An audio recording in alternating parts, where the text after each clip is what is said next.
Hey guys, what's up? Brandon here, and today I'm bringing you some more Tribes of Sin gameplay here on Katabatic with the Pathfinder class.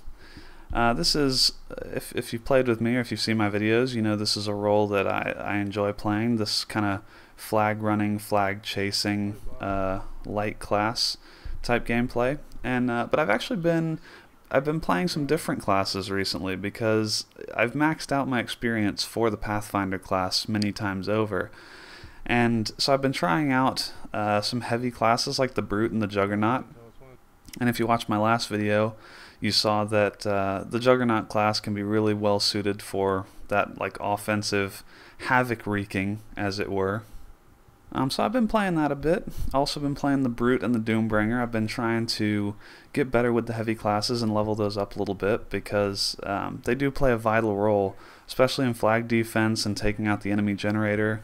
Some of those roles that are supplementary to just getting the enemy flag.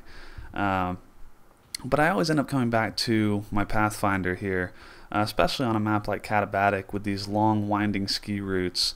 That's what makes the game fun for me. And so I hope you guys enjoy this gameplay.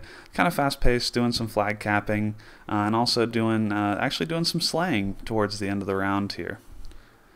And so before I get to the main topic at hand, I wanted to offer up a quick tip here as I try to give you some gameplay tips in each of these tribes videos that I do. And so I actually think this tip is super useful. I use it all the time as a flag runner and flag chaser.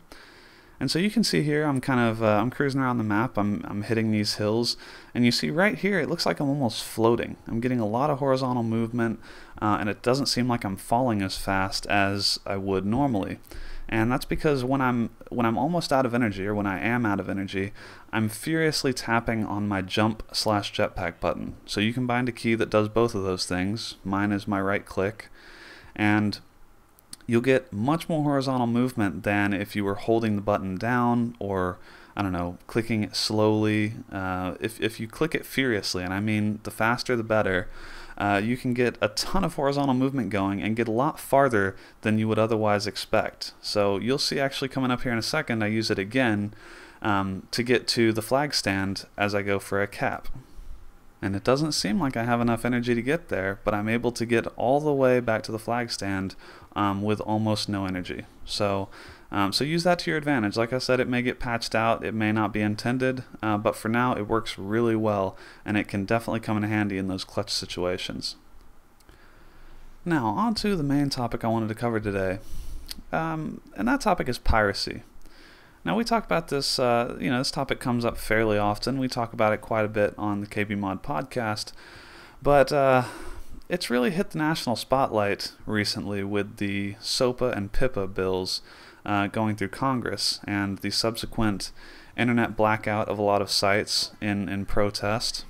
And all of this coincided as well with an article from Guru 3D, who was going to try to benchmark and review the Ubisoft title Anno 2070.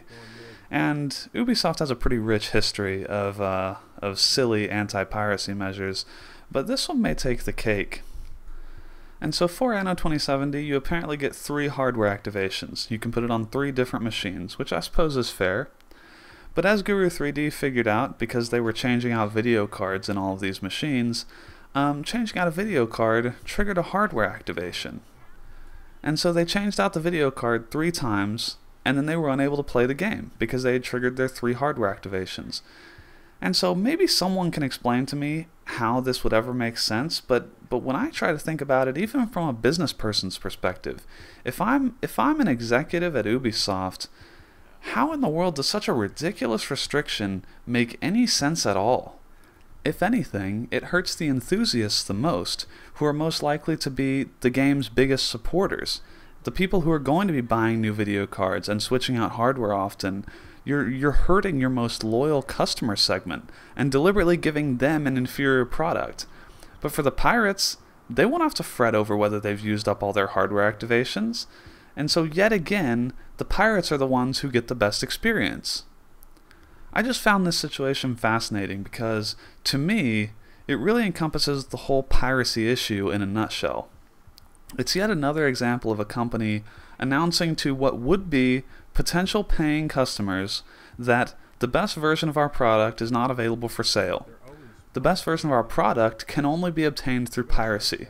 And so you turn potential customers into pirates solely because of the ridiculous restrictions that you ask your paying customers to obey. And so I'm pretty curious to know what you guys think about all this, because there's a lot of different viewpoints on this whole piracy debate, and obviously mine is just one of many. So leave me a comment or tweet at me and give me your take. As always, guys, thanks for watching, and I'll see you next time.